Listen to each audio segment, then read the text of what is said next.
That means atomic theory के बारे में।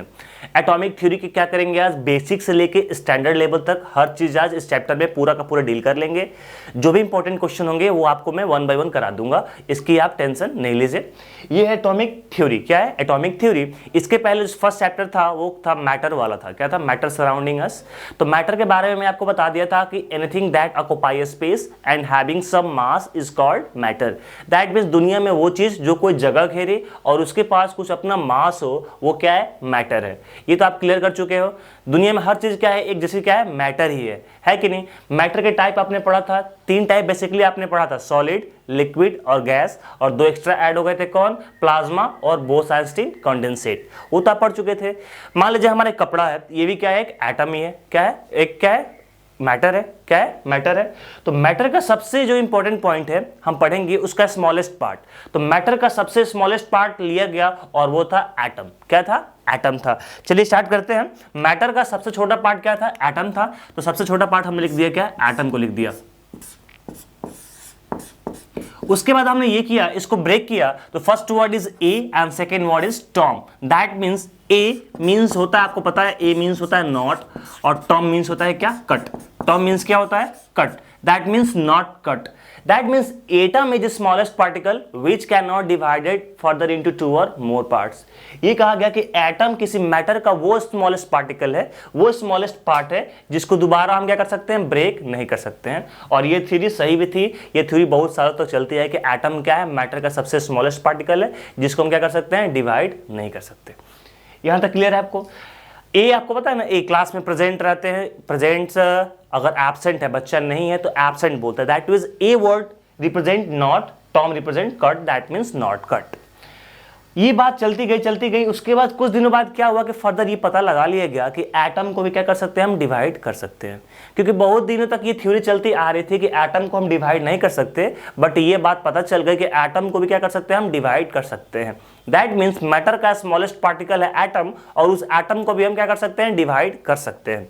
हाँ देखिए, चीजें जो है, बातों को सुनिए। जो आपका नोट्स होगा, नोट्स आपके डिस्क्रिप्शन लिस्ट में दिया जाएगा। सारा नोट्स आप वहीं से नोट कर लीजिएगा। मेन है, बातों को ध्यान दीजिए। आखिर स्टोरी क्या है, मेन कॉन्सेप्ट क्या क्या है, उसको समझिए। सब आपको डिस्क्रिप्शन में नीचे मिल जाएगा नोट्स। कोई नोट्स की चिंता मत कीजिए आप लोग। एटम क्लियर हो गया। उसके बाद क्या हुआ कि जब ये देखा गया कि भाई डिवाइड नहीं कर सकते, लेकिन फर्दर इसको 18 पार्ट में डिवाइड कर दिया गया। कितने पार्ट में? 18 पार्ट में। तो ये थ्योरी अपने आप में क्या थी? एक अजीब तरह की थ्योरी थी कि जिसको हम लोग इतने साल से पढ़ते आ रहे हैं कि इसका अब फर्दर पार्टिकल में डिवाइड नहीं होगा, लेकिन इसको 18 पार्ट में क्या कर दिए? डिवाइड कर दिए। जिसमें से बेसिकली आपको 3 पार्ट्स को क्या करने हैं? पढ़ने हैं। इलेक्ट्रॉन, प्रोटॉन और न्यूट्रॉन को। बाकी बहुत सारे हैं, electron, proton, neutron, meson, pion, hyperon, neutrino, anti neutrino, बहुत सारे हैं। लेकिन आपको क्या पढ़ना है? मेन बेसिक 3 पढ़ना है। इसी 3 को बोलते हैं फंडामेंटल पार्ट। क्या बोलते हैं? फंडामेंटल पार्टिकल इसको बोलते हैं।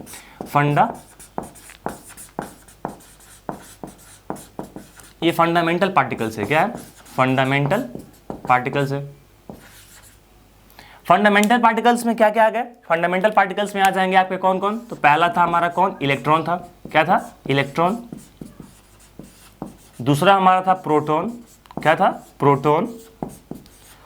और तीसरा हमारा था न्यूट्रॉन। क्या था? न्यूट्रॉन। इलेक्ट्रॉन, प्रोटॉन और न्यूट्रॉन। क्लियर? यहां तक कंसेप्ट सबका क्लियर? इलेक्ट्रॉन हो गया, प्रोटॉन हो गया, और क्या हो गया? न्यूट्रॉन हो गया। जिसमें आप साइन पता कर ले, इसमें यह देखा गया कि इलेक्ट्रॉन जो है वो निगेटिवली चार्ज होता है। कैसा चार्ज होता है? निगेटिवली चार्ज होता है। इलेक्ट्रॉन कैसा होगा? तो निगेटिवली चार्ज होगा। प्रोटॉन कैसा होगा? तो पॉजिटिवली चार्ज होगा।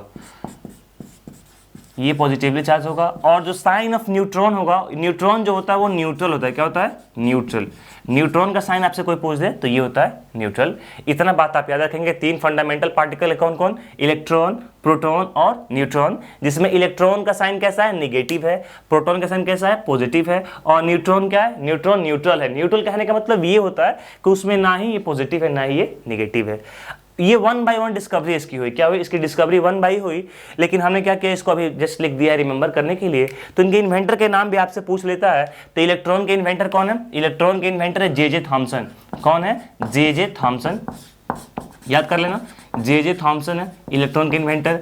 प्रोटॉन के आपके ई गोल्डस्टीन, नीचे आपके नोट्स में सब दिया है। प्रोटॉन के कौन है? ई गोल्डस्टीन, और न्यूट्रॉन के कौन है? James Chadwick. इतना आप याद रखना कि इलेक्ट्रॉन के इन्वेंटर है जे थॉमसन, प्रोटॉन के हैं ई गोल्डस्टीन और न्यूट्रॉन के हैं जेम्स चैडविक। यहाँ तक कंसेप्ट क्लियर? तो मान लीजिए पहले में ये कंसेप्ट में ही दिया था कि क्या कि एटम को डिवाइड नहीं कर सकते, बट कोई फर्दर बंदा आया और बोल दिया क्या कि इसको हम डिवाइड कर सकते हैं और 18 पार्ट में डिवाइड कर सकते हैं। दैट मीन्स मेरी थ्योरी क्या हो गई? मेरी थ्योरी पूरी की पूरी गलत हो गई। मेरी थ्योरी जब पूरी की पूरी गलत हो गई तो मैं क्या चाहूंगा कि उनकी थ्योरी सही हो, उनकी थ्योरी भी सही नहीं हो। तो मैंने क्या किया? उनसे क्वेश्चन कर दिया कि आखिर आप बताइए कि ये इलेक्ट्रॉन, प्रोटॉन, न्यूट्रॉन इसके अंदर ही तो होंगे। आपने बोला कि इसको हम ब्रेक कर सकते हैं। अच्छा, ब्रेक कर सकते हैं, दैट मीन्स एटम के अंदर ही इलेक्ट्रॉन होगा, प्रोटॉन होगा और न्यूट्रॉन होगा। तो उनसे पूछ दिया गया कि बताइए एग्जैक्ट पोजीशन क्या है इलेक्ट्रॉन, प्रोटॉन और न्यूट्रॉन का। ये क्वेश्चन उनसे पूछा गया कि आप पोजीशन बता दीजिए। तो उन्होंने एक दिन का समय मांगा, अगले दिन आए और पोजीशन उन्होंने दिखाया। क्या दिखाया? पोजीशन उन्होंने दिखाया। और इलेक्ट्रॉन की पोजीशन उन्होंने एक अच्छे से कंसेप्ट दिखाई, जिसको आपने बोलते हैं वही पोजीशन ऑफ इलेक्ट्रॉन का कंसेप्ट पढ़ेंगे, जिसमें हेडिंग डालेंगे हम लोग पोजीशन। क्या पढ़ेंगे? पोजीशन। सारा चीज वन बाय वन डील करेंगे, जल्दीबाजी नहीं करना। जिसको आ रहा होगा चीजें वो क्या करेगा? वही बैठ के सुनेगा, ठीक है? तो क्या ये पोजीशन है? पोजीशन में ये देखा गया क्या कि उन्होंने बहुत छोटे छोटे क्या बनाए? ऑर्बिट बनाए। क्या बनाए? बहुत छोटे छोटे क्या बनाए? ऑर्बिट बनाए।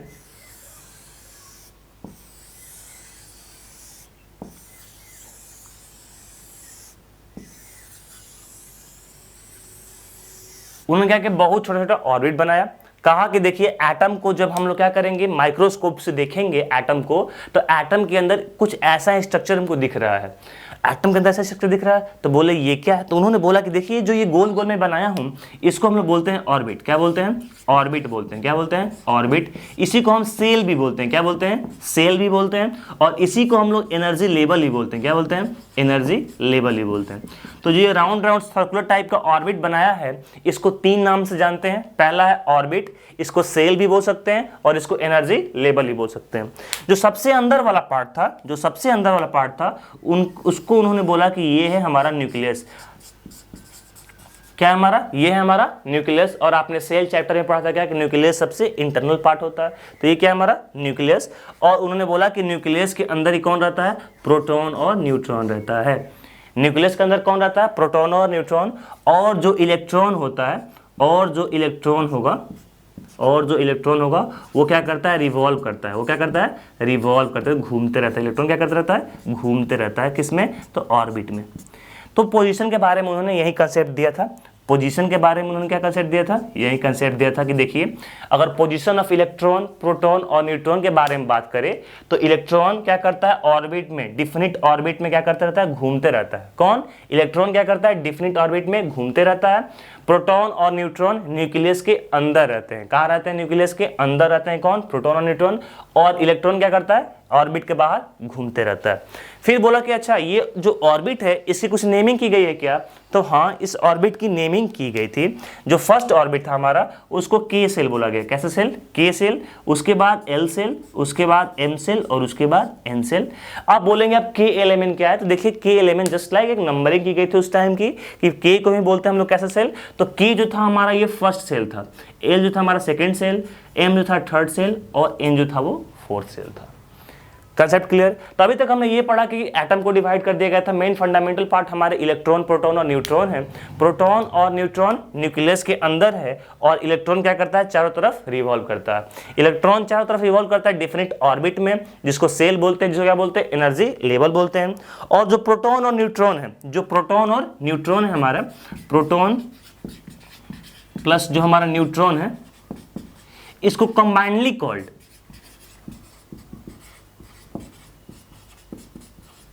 इसको न्यूक्लियॉन्स बोलते हैं। क्या बोलते हैं?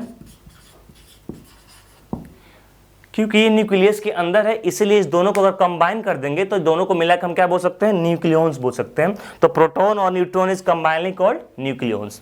यहां तक क्लियर कंसेप्ट? यहां तक कंसेप्ट क्लियर? Very good. आगे चलेंगे। अब बोला गया कि ये बताइए, देखिए ये छोटा घर है, ये उससे बड़ा घर, ये उससे बड़ा घर, ये सबसे बड़ा घर। अगर घर किस क्या हो रहा है, साइज बढ़ रही है, दैट मीन्स ऑर्बिट का साइज बढ़ रहा है। जब ऑर्बिट का साइज बढ़ रहा है तो क्या इलेक्ट्रॉन सब में सेम ही रहेगा क्या? इलेक्ट्रॉन का साइज भी तो बढ़ना चाहिए, क्योंकि ये ऑर्बिट जस्ट लाइक क्या है, घर है, और इलेक्ट्रॉन क्या है, इलेक्ट्रॉन उस घर का मेंबर है। ऑर्बिट क्या है, घर है, तो इलेक्ट्रॉन क्या है, उस घर का मेंबर है।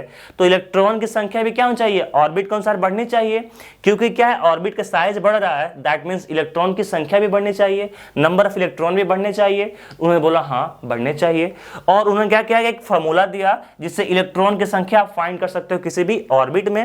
That means number of electron in an orbit, किसी ऑर्बिट में अगर नंबर ऑफ इलेक्ट्रॉन निकालने हो ऑर्बिट में, तो उन्होंने फॉर्मूला दिया, और वो फॉर्मूला था क्या, 2n²। क्या था, 2n², वेयर n क्या था, n था सेल नंबर, n क्या था, सेल नंबर। तो आ जाइए निकाल लेते हैं। फर्स्ट क्या था सेल, फर्स्ट सेल हमारा k सेल था। k के लिए 2 × n, n की वैल्यू कितनी है, k के लिए n की वैल्यू कितनी है, 1, 2 × 1² 1² × 2 दैट मीन्स 2। l के लिए निकाल लेंगे, 2 × l के लिए n की वैल्यू कितनी है, 2, दैट मीन्स 2 का स्क्वायर, 4 2 = 8। m के निकाल लेंगे, 2 × 3 का स्क्वायर, दैट मीन्स 9 2 = 18। और n के लिए 2 × 4 का square, that means 32, that means 2 8 18 32। कहने का मतलब ये है कि फर्स्ट सेल में हमारा 2 इलेक्ट्रॉन होगा, सेकेंड सेल में हमारा कितना इलेक्ट्रॉन होगा, 8, m में 18 और n में 32। इसको आपको याद करना पड़ेगा, 2 8 18 32, 2 8 18 32। ये एक मैजिक नंबर की तरह आपको याद कर लेना होगा। आगे चल के यही क्या होगा, इसी से आपकी लाइफ बनने वाली है। ये कंसेप्ट जो है इसी से आपका क्या बनने वाला, पूरा का पूरा लाइफ बनने वाला है। तो पूरा को क्या कर देना है, इस कंसेप्ट को क्या कर लेना, पूरा याद कर देना है। के element that means 2 8 18 32 is called magic number. इसी को हम क्या बोलते हैं, मैजिक नंबर। आज के बाद आपसे पूछ दे कि मैजिक नंबर क्या है, तो आप बोलेंगे 2 8 18 32। दैट मीन्स ये क्या है, इलेक्ट्रॉन है। इलेक्ट्रॉन घूमते रहता है। कोई बोले फर्स्ट सेल में कितने इलेक्ट्रॉन, तो 2, सेकंड में 8, थर्ड में 18 और इसमें 32। दैट मीन्स 2 8 18 32 ये सेल की संख्या है, आपको लिख दिया गया है। इलेक्ट्रॉन प्रोटॉन न्यूट्रॉन है, positively charge negatively charge neutral, that means J Thomson, E Goldstein, James Chadwick. Proton neutron कोई कंबाइंड कौन, न्यूक्लियस बोलते हैं, फंडामेंटल पार्टिकल है। नंबर ऑफ इलेक्ट्रॉन्स निकालने के फॉर्मूले क्या है, 2n², जो हमने क्या कर दिया, सेल लिख दिया। तो अभी तक हमने क्या पढ़ा, सेल तक पढ़ लिया। उसके आगे पढ़ेंगे, पहले इतना नोट कीजिए, आप लोग इतना नोट कीजिए जल्दी से।